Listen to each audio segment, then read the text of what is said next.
Well, you saw the title, so let's talk about it. Autumn is here and I will have some leaves to pick up. Look at this. We still have leaves on the trees, but they're starting to fall. I picked up a little bit a couple of days ago. I don't know, I don't remember. I pick up a little bit, trying to do like a little bit at a time. But so I'm here to explain to you what the heck happened to me. 10 days ago approximately, I started feeling this very strong pressure on my thorax right here. And I didn't think nothing about it because I didn't have any other symptoms. No cough, no fever, no weaknesses in the legs, no, like nothing. I was doing good. The only thing was that pressure. So I didn't think much about it, and I said, well, it's gonna pass. And then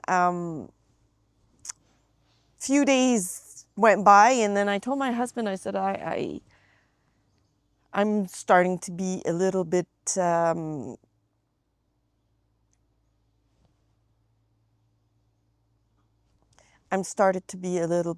anxious because I have this pressure on my chest in the middle right here. He said, well, maybe you should go to the doctor because maybe it's the heart. And I said, it's not the heart because I don't have any other symptoms. Because I've looked, Dr. Google, right? Or Dr. ChatGPT nowadays. You know, I've asked where this pain could be coming from because I don't have any other symptoms. And most of the thing that I read was that the pain was with other symptoms or the pain was intermittent, but it's always there. It doesn't leave. It doesn't go stronger. It doesn't go weaker. It's always there. Same thing, pressure. It's worse, not a little bit. It's worse when I lay down on my back. It tends to be worse. Anyway, so a couple of days passed and then I said, okay, fine, I'll go to see the doctor because it's not going away and I'm starting to be more anxious, and yeah, I just want to, you know, dot the I and see what it is. So I'm not going to go into the Canada health situation here, but let's just say I'm lucky to have a family doctor. Let's just say that. And anyway, and she is part of a group of doctors that are, you can see any doctors in an urgent situation, even if your doctor is not available. So that's what I did. I asked to see a doctor, because I knew my doctor didn't work that day. So that was on, what are we today? We're Thursday. That was on Tuesday. So Tuesday morning I called and I said I need to see a doctor because of the pressure on my chest. And I got an appointment at 3 o'clock in the afternoon. So I go to the doctor and I tell her all the no symptoms that I had except for that pressure. She was a little bit worried, not anxious, worried. I was not anxious, I was worried. It's not the same. That's the word I meant. Anyway, worried. I was worried, that's why I went to see the doctor. And then, so I tell her that, and she takes my blood pressure. And she says, well, it's a little bit high. She says, I'll get out of the office and the machine will take your blood pressure 2 more times and we'll do an average. I have big allergies this autumn season. It's not always like that, but anyway, so I'm sorry for that. If I cough or I sneeze or anything, it's the allergy season for me this year. Anyway, so she comes back, she makes an average, and my blood pressure was still a little bit too high for her.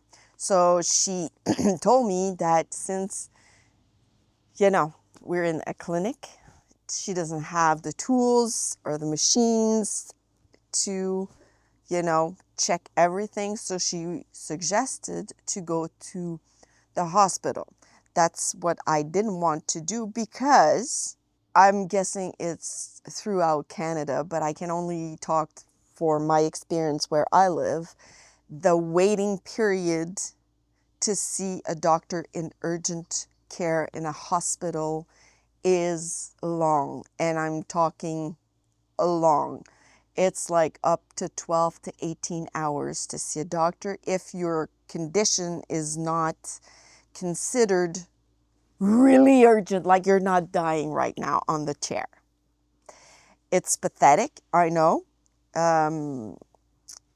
Especially where I live, we have a doctor crisis. We don't have a lot of doctors here. And anyway, I won't get into that because it's really politics and it's really complicated, and I just don't want to talk about that. But anyway, I didn't want to go to the hospital just because in my head, I'm okay. I have no symptoms at all. But like the doctor I saw at the clinic, she said that, because my dad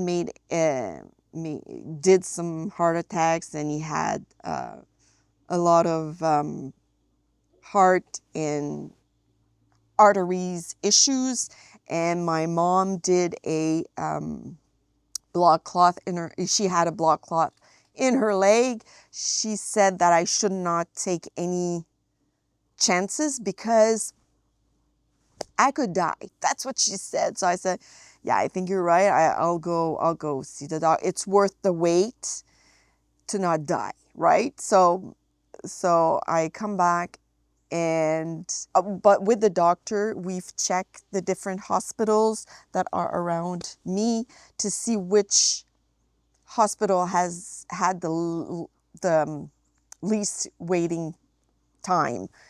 At least we have that to manage where we want to go, right?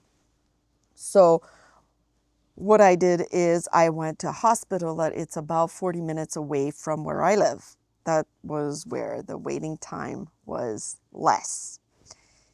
So I come back home from the clinic, and I tell my husband, I said, well, you need to come with me because I don't want to drive 40 minutes and something happens between those 40 minutes, because the doctor, told me that it was like urgent. Anyway, so my husband comes with me. Obviously, he was going to come with me anyway. So I drive the 40 minutes, and it was a beautiful day, and the leaves are starting to turn colors, and the landscape was beautiful. But to driving the way there, my mind kept thinking about this. Like I could die. Like the doctor told me I could die. Like right now. Because it was close to the heart. She didn't know if it was a blood clot. She didn't know if it was serious or not serious, or it was, anyway, she gave me like a few ideas that she might have surrounding the heart. She didn't know it might be the lungs that had something, so I could, stop breathing or having difficulty breathing. And anyway, the worst scenarios were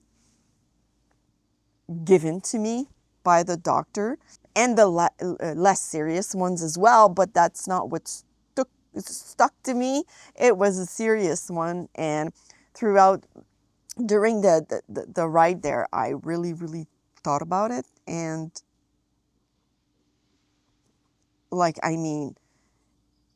I it scared the shit out of me, to be serious. To be honest, I was thinking about my daughter that wasn't at home. I was thinking about my son that needs me. Like he's still young, and he's, and yeah, and I thought about my husband, and my mom and my dog, everybody my friends. I was like, I'm not ready, I'm not ready to die. And then I was looking outside, and seeing the beautiful scenery, and my perspective on life like radically changed in that period of time. Obviously I didn't die because I'm here, but fortunately I didn't die because I'm here and I'm not in the hospital hooked up to machines, which is good. Anyway, so let me recall. 12 seconds later. So anyway, I was thinking about that, and did everything I wanted to do in life, and am I on the right track, and what else could I do? Anyway, my mind wandered, and memories kept, memories were coming back to me of my dad in the hospital, and because he was a very sick man for over 20 years, and we were in the hospital very often with my dad before he passed away. So I was like, I do not want to, I'm not ready. Who's ready? I'm not ready. I was not ready. I am still not ready. Anyway, so, but there's nothing I can do. I need to wait to see and do those tests that I need to pass. So anyway, the doctor I saw at the clinic had wrote me like a paper to give to the nurse at the screenage. She had told me give that to them. It might help to to make you see faster. So anyway, I give that to the nurse that I saw at the beginning. She retake my my blood pressure, and it was still high, a little bit high. It was not that high, but a little bit too high for my weight, my age, and the fact that I don't have diabetes or anything like that. Apart from my chronic illness, I don't have anything else, fortunately. So the nurse says I'm going to ask for ECG to see if everything's good. So that's what I did an ECG. They put, I don't know if you ever took an ECG before, but they put stickers like around your heart, on your legs, on your arms, and they test your heart.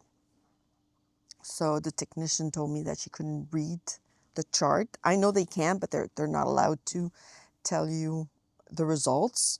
Only the doctor can. And anyway, so go back into the waiting room, and then started the very long waiting period.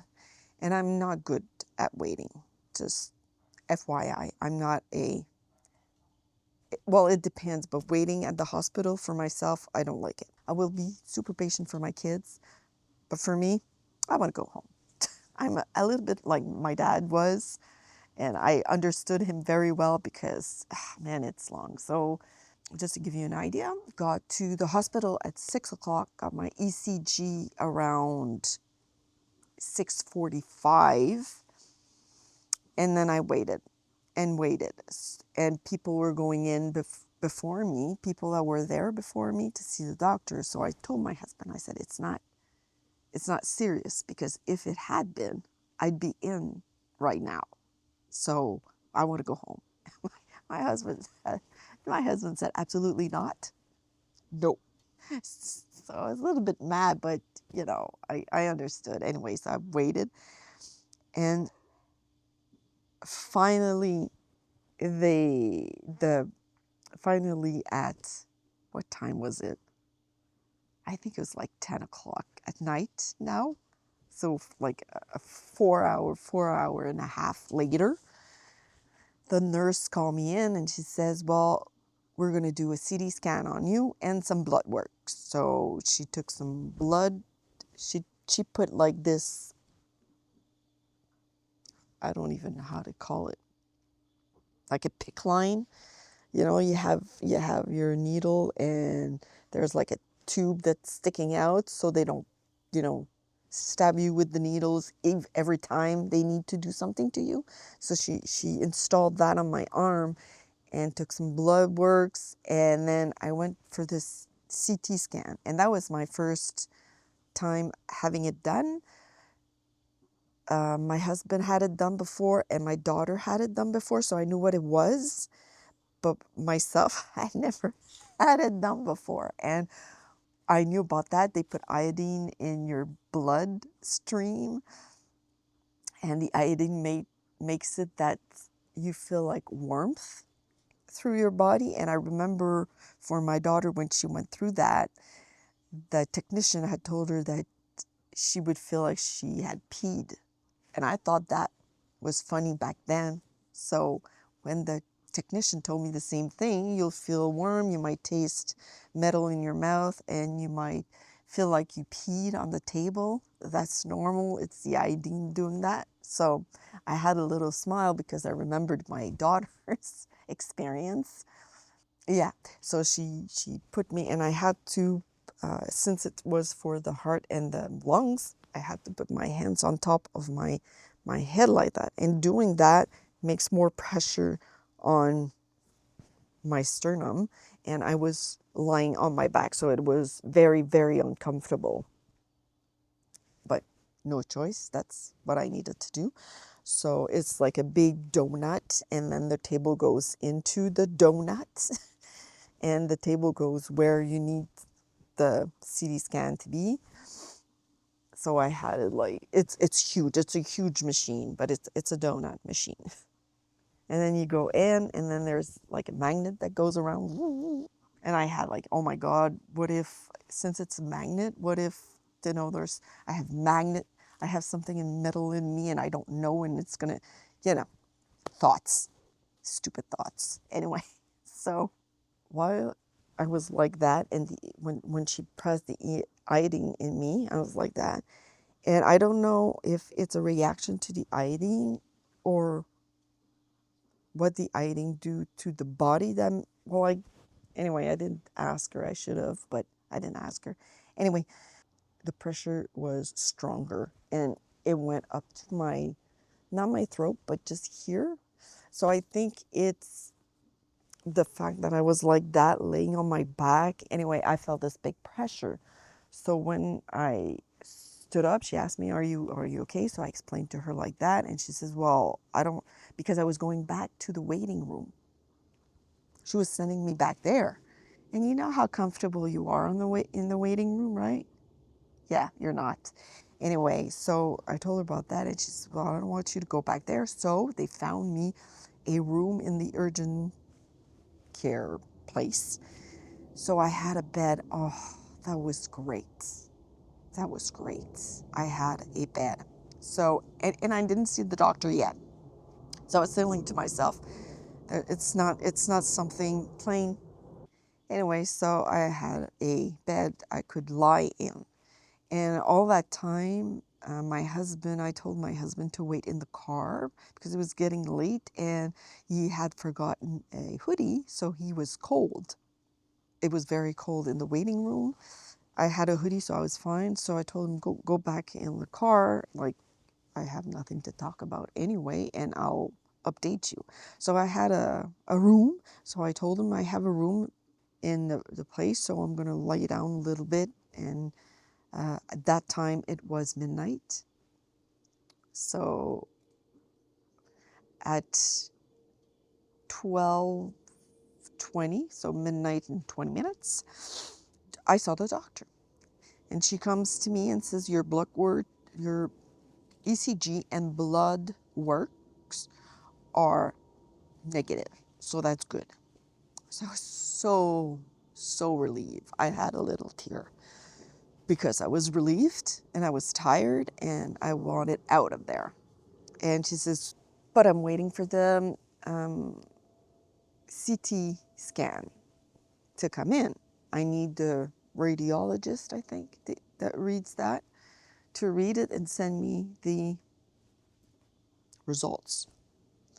But she says it might take a while, so what I'll do is I'll take you for the night and send you back home after I got the results, but only in the morning because it's late.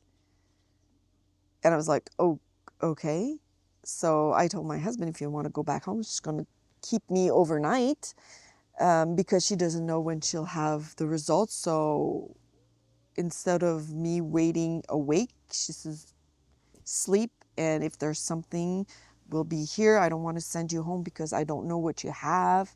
And so that's what I told my husband, and my husband decided that he would stay because it was 40 minutes from home. He would stay and sleep in the car. So it's fine because I would invited him to sleep with me on the bed, but the bed was like very narrow. And I had the PICC line, which was hurting my, well, it wasn't hurting when I didn't move, but every time I wanted to move. Anyway, so I didn't really sleep, really, because you don't sleep well. I was worried a little bit still because I didn't have the results. So she told me that she might think it is and I will read it because I cannot remember this, pulmonary amblyopia. Anyway, that's what she thought I might have because of the pressure. But she wasn't sure, so she didn't want to send me back home. Anyway, so I tried to sleep, but I wasn't comfortable, even though the doctor really tried to make me comfortable by bringing me like warm blankets and I had a pillow, and anyway, so I didn't really sleep well. But then at 7:30 in the morning, I got the results. Nothing negative. I have nothing. Everything's fine, which is a big relief. I was really, really happy to hear that. What she said to me, that she, with everything that was excluded, the heart and the lungs, and she thought that I had some strained, how did she say that? But the doctor said she thought I had was an inflammation of the chest wall muscle. And that's why I was feeling a big pressure right here. And she said that there's nothing really we can do about it. And other than to give medication for pain, because I am allergic to any anti-inflammatory medication. I'm allergic to that, so I can't take it. So she says there's only pain pill, but I already have that for my chronic illness, so I told her that I didn't need any more, that I already had that medication. So she said, well, they will work as well. So that's what I have. An inflammation of the chest wall muscles. So I'm really happy, even though it hurts like a lot. It hurts a lot. I'm really happy that there is nothing serious to my heart or my lungs or any organs around them.